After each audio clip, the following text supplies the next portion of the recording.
Hello friends, Devendra Sonawala, physics faculty.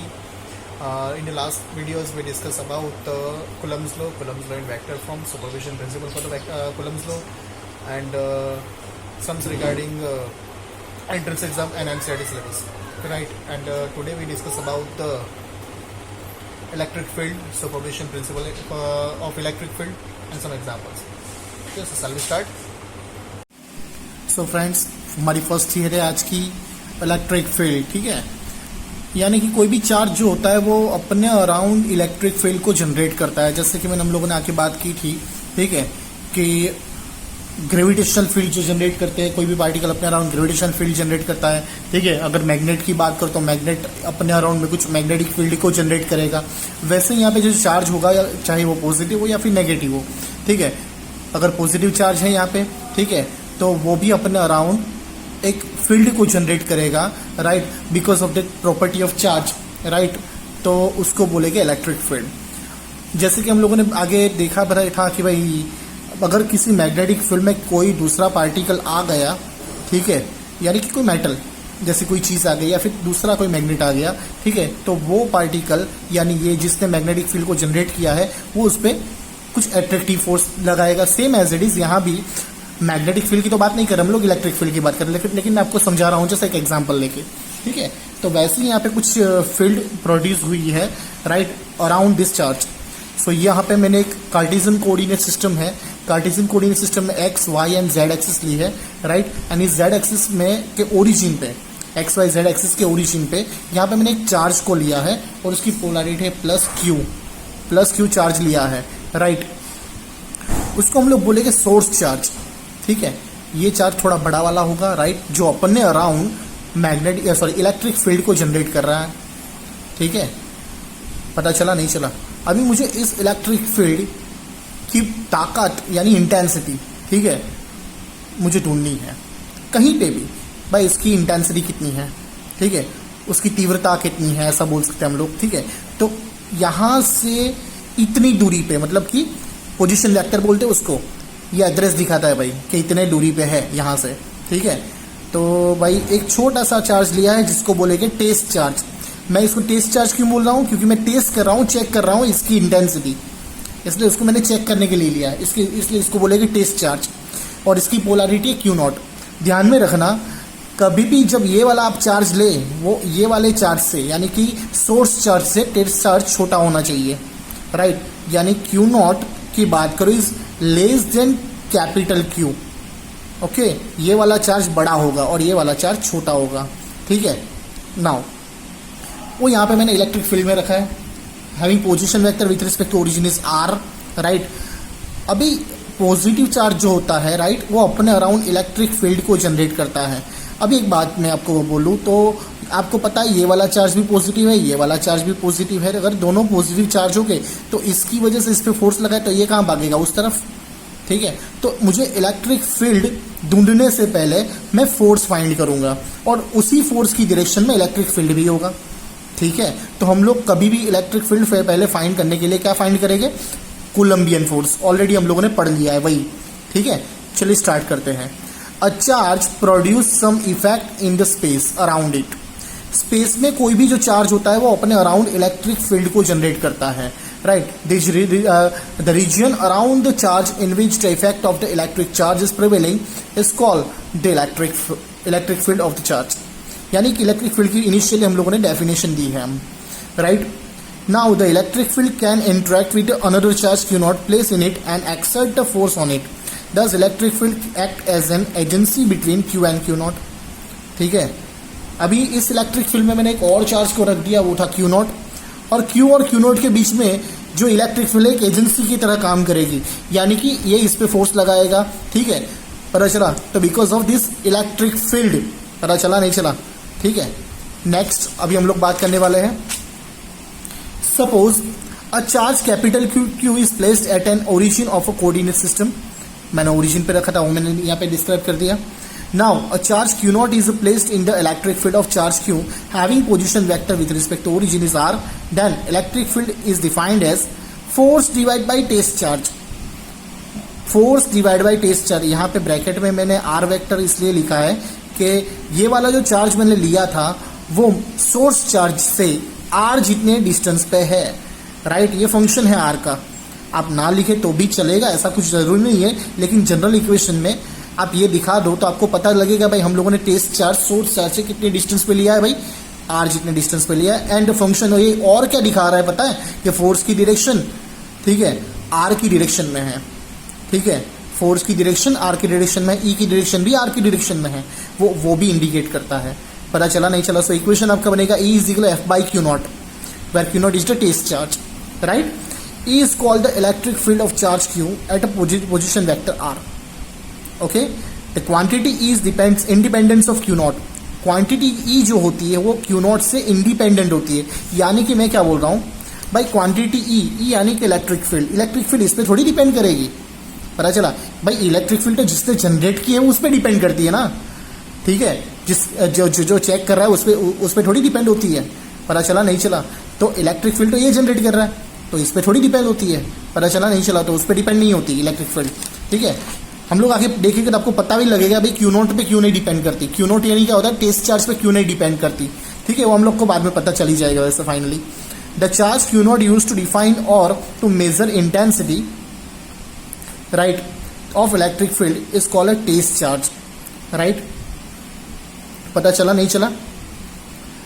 अभी जो मैंने यहाँ पे सोर्स चार्ज लिया था, वो सोर्स चार्ज ने अपर अराउंड कुछ इलेक्ट्रिक फील्ड को जनरेट कर लिया है, right. The charge producing electric field are called the source charge. Source charge और टेस्ट चार्ज के बारे में यहाँ पे लिखा हुआ है।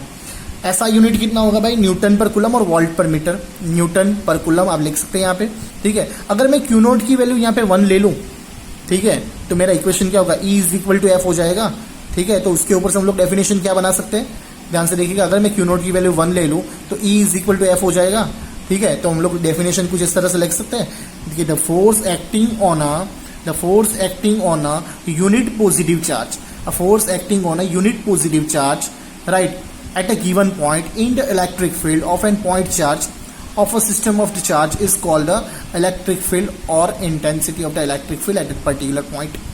पता चला नहीं चला? Now force acting on the charge Q due to the Q. अभी हम लोग सिंपल कूलम्स लॉ लगाए भाई, इन दोनों के बीच में कूलम लॉ क्या लगेगा भाई, K capital Q small Q nought divide by are square into R caret, ऐसा होगा। तो भाई ये लिख लिया मैंने Coulomb's law, K capital Q small Q nought divide by are square into R caret, ठीक है। ये इक्वेशन आ गया। अभी मेरे इक्वेशन में ये वाली इक्वेशन में वैल्यू डाल दो एफ की जगह पे ये वाली, ठीक है। तो के capital Q small q divide by are square r caret whole divide by q naught. So मैं यहाँ पे क्यू नॉट को कैंसिल कर दूंगा। सो फाइनल इक्वेशन मेरा कौन सा आया, E is equal to K capital cube divide by are square into R caret, ठीक है। सो ये फाइनल इक्वेशन अभी आप इक्वेशन में देख सकते हैं यहाँ पे, ठीक है, कि इस पूरे इक्वेशन में आपको क्यू नॉट दिखाई दिया, इस पूरे इक्वेशन में आपको क्यू नॉट दिखाई दिया नहीं ना, राइट। इसलिए मैं बोल रहा था आपको, ठीक है, electric field is does not depends upon the Q not, यानी इंडिपेंडेंट ऑफ क्यू नॉट।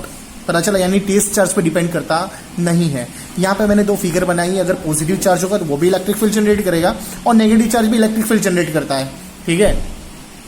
यानी कि पॉजिटिव चार्ज होगा उसकी इलेक्ट्रिक फील्ड होगी आउटवर्ड डायरेक्शन में एंड नेगेटिव चार्ज होगा उसकी इलेक्ट्रिक फील्ड होगी इनवर्ड डायरेक्शन में। आपको मैग्नेट पता होगा भाई कि मैग्नेट में भी होता है north pole and south pole, ठीक है। तो बार मैग्नेट की बात करूँ, ठीक है, तो north pole and south pole होते हैं, तो वहाँ पे भी इलेक्ट्रिक फील्ड जनरेट होती है, नॉर्थ पोल से निकलती है साउथ पोल में एंटर करती है। पता चला नहीं चला?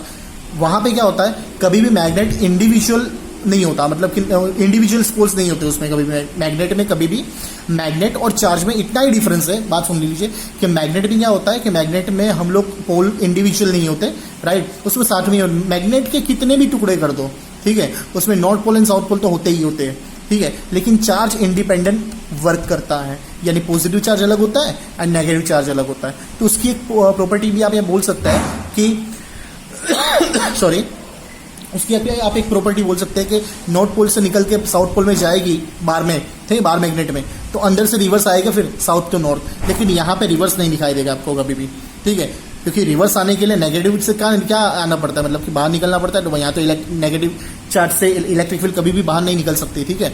पॉजिटिव चार्ज जो होता है वो इलेक्ट्रिक फील्ड जनरेट करती है, बट नेगेटिव चार्ज की डायरेक्शन क्या होती है, अंदर की तरफ होती है, राइट, वो कभी भी आउटवर्ड डायरेक्शन में नहीं हो सकती, ठीक है, जस्ट यूनिट डायरेक्शन होती है, okay. Now next is the superposition principle for electric field, right. Electric field की वजह से यहाँ पे हम लोग बात करेंगे सुपरविजन प्रिंसिपल के लिए. So there are the n number of charges in the system in 3 dimension system. यहाँ पे मैंने 3 डायमेंशन कोऑर्डिनेट सिस्टम मैंने ली है x, y एंड z, और उनकी वजह से यहाँ पे मैंने उन 3 डायमेंशन सिस्टम में मैंने एन नंबर ऑफ चार्जेस ली है q1, q2 and so on qn, और उन सभी चार्जों की वजह से मुझे इस p पॉइंट पे मुझे electric field, net electric field find करनी है. ठीक है. So the position vector with respect to origin of charge q1 is r1, of charge q2 is r2 and charge qn is rn, right. और इन n number of charge की वजह से मुझे p पॉइंट पे इलेक्ट्रिक फील्ड ढूंढनी है. तो आपको पता है, हम लोगों ने आगे की इलेक्ट्रिक फील्ड की थियरी में हम लोगों ने देखा कि जिस पॉइंट पे मुझे इलेक्ट्रिक फील्ड फाइंड करनी होती है तो उस पॉइंट पे मुझे क्या फाइंड करना होता है, एक रखना होता है टेस्ट चार्ज, राइट. यानी इनिशियली इलेक्ट्रिक फील्ड मुझे ढूंढने के लिए, राइट, मुझे फोर्स ढूंढना पड़ेगा. यानी कि Q1 की वजह से P पॉइंट पे इलेक्ट्रिक फील्ड इस डायरेक्शन में मिल रही है, तो इस डायरेक्शन में फोर्स भी होगा. तो पहले हम लोग फोर्स फाइंड करेंगे F1, और F1 divide by Q note करूंगा तो मुझे पता है आपको E1 मिलेगा. तो सभी यही प्रोसीजर सभी में फॉलो करनी है और बाद में सभी का समेशन करना है. Okay. Now consider the system of a charge q1 is q1, q2 and so on qn, right, having position vector with respect to origin is r1, r2 and so on rn.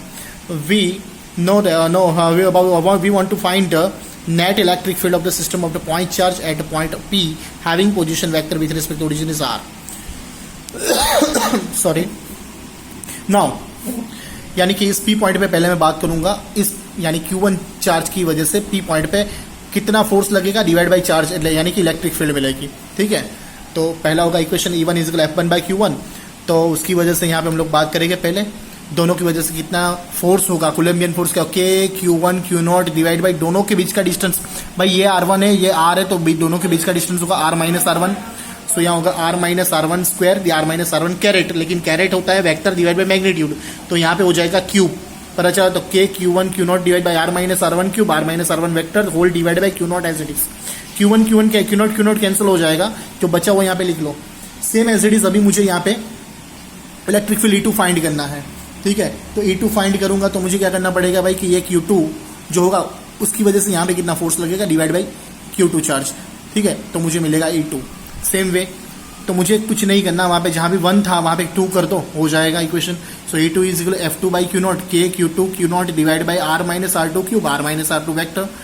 ठीक है. Divide by Q nought cancel हो जाएगा, final equation मिल जाएगा. Same as it is आपको n number of charge के लिए भी करना है, और फाइनल आपको आंसर मिल जाएगा 1 2 3. उन सभी का समेशन कर लीजिए, तो फाइनल आपको आंसर मिल जाएगा K Q1 divide by R minus R1 cube, R minus R1 vector, plus K Q2 divide by R minus R2 cube, R minus R2 vector, plus and so on, plus K Qn divide by R minus Rn cube, R minus Rn vector.